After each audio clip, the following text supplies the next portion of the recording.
got the first question. What is the status of Jaden Daniels? God, I read your minds. That's amazing how I can do that. He practiced again today, so he will most likely pass the protocol, and I would say that he is probable for Saturday.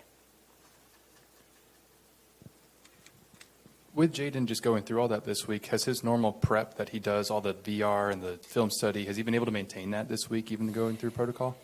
I think most of the things that he normally does within his preparation, he's been able to, I think, prepare in the manner that he feels comfortable and we feel comfortable, or we wouldn't put him out there.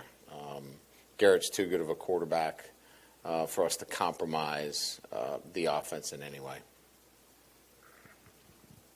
Yeah, Coach, Graham Mertz obviously comes over from Wisconsin. Just what have you seen from him and how he's playing and his efficiency and how he runs the offense? Yeah, very comfortably. I think that's the thing. The offense fits him very well. I've said this a few times now. He's completing at about a 75% clip, which is, obviously highly efficient. I think the offense just really fits him well. He just looks comfortable back there within the structure of the offense, and he's been really good this year. He came out of high school. I recruited him and thought he was an outstanding player coming out of high school. Thought highly of him, and I don't know whether it was a system fit or whatever it was at Wisconsin. Maybe didn't have the kind of career that he might have wanted, but he's certainly living up to the expectations that I saw for him coming out of high school.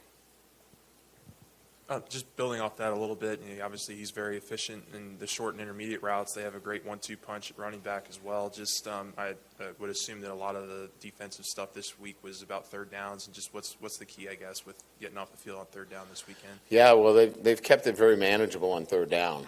I think that's probably the key is, getting them behind the chains.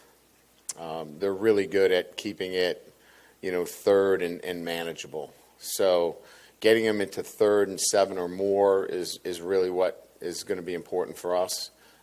First down's really important for us.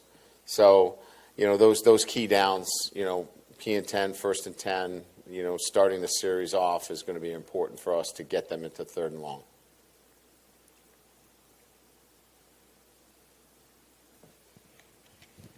Brian, when it comes to Matt House, he's talked about in the past how multiple he likes to be defensively. And it seems like early in the season he also wanted to be before maybe simplifying at some point. Has he been kind of limited in any way in what he would like to be calling in terms of the variety of the scheme? Well, certainly, we've had some injuries, some key injuries. Mekhi Wingo was a very versatile player for us that could play both a 5 technique and a shade, and that gives you the versatility to play both 4 down and 3 down. He was an extremely versatile player for us.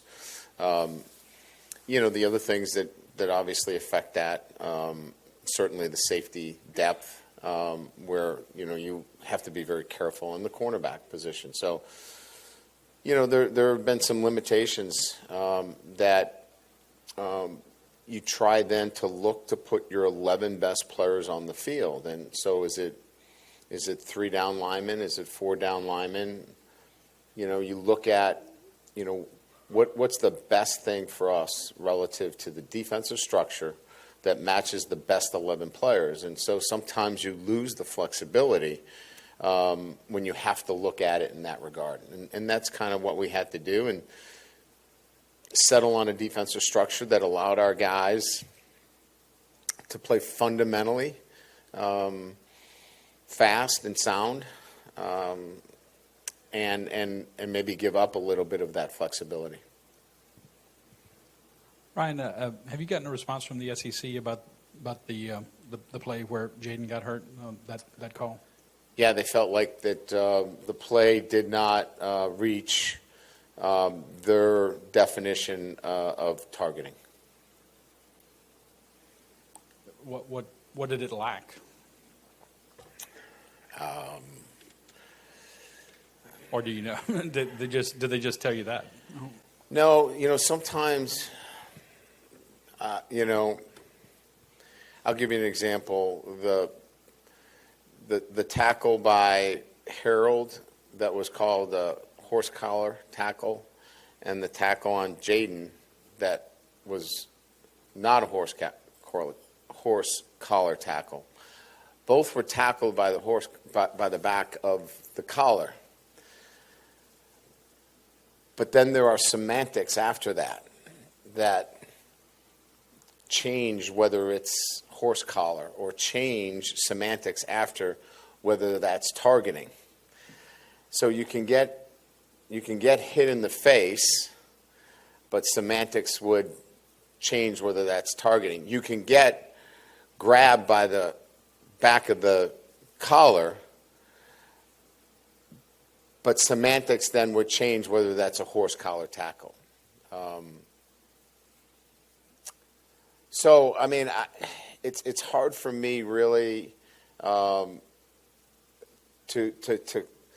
comment, because when it's explained, there's an explanation to, yes, he was hit in the head and neck area, which is a criteria, but these things happen, so it's not.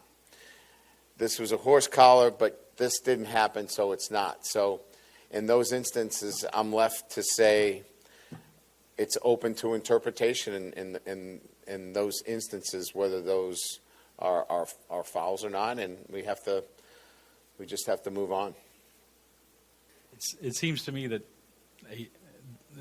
semantics, as you said, could explain a lot of things. That they could find justification for a lot of things for a call if they wanted to. Yeah, I mean, I think there are conversations for after the season, because I think we've gotten into layers and layers and layers of semantics with fouls, and it's really muddying, what a foul is and what is not a foul. So I think we're really going to have to do a good job of clarifying what a foul is, because I don't know what a foul is anymore and what is, clearly. And so we're just going to we'll have to wait till the end of the season and have further conversations about those things. You talked a little bit about this after the game, but how did the guys respond, I guess, in practice this week after a tough loss, just with the focus level and all that stuff that kind of goes into winning a game like this? Yeah, I mean, look, it's a football team that's in a position to, win 10 games. I mean, that's an envious position.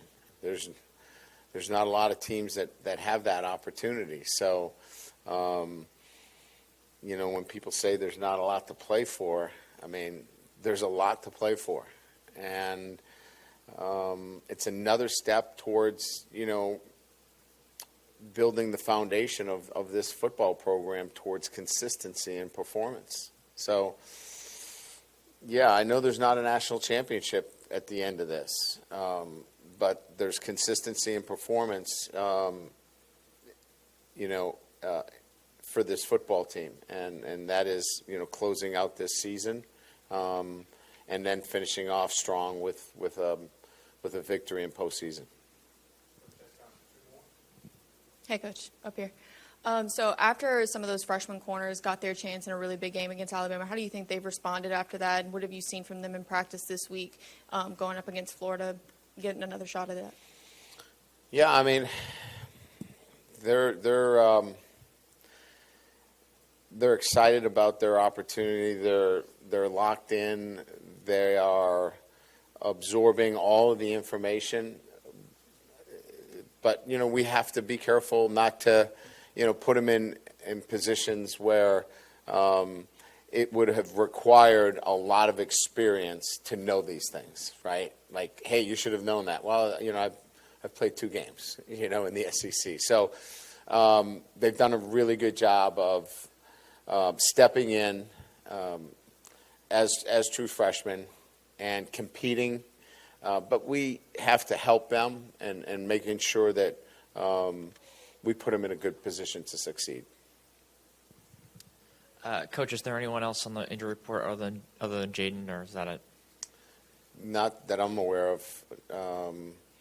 Logan Diggs. I would say that he is. I would put him as questionable going into Saturday. He was in a red jersey today, non-contact. We'll see how he responds tomorrow. Lower body injury? He had an upper body injury. Yep. While you've been on the recruiting trail, is there an aspect of sort of recruiting North Louisiana that has been a pleasant surprise to you, or has sort of jumped out to you when you're recruiting those players up in the north? Good football. I think I was indoctrinated to northern Louisiana as an area that we had not been aggressively recruiting for some reason. And again, I could be wrong, but that's kind of how I was, indoctrinated into Louisiana recruiting. So I've been up there several times, and there's really good football, great coaching, really good players, and state champion teams up there. Our recruiting coordinator, our head of recruiting, J.R. Benton's from there, so I hear about it every day. So northern Louisiana is going to be recruited vigorously because of that. Good. All right. Thank you. Yeah. Are you from there?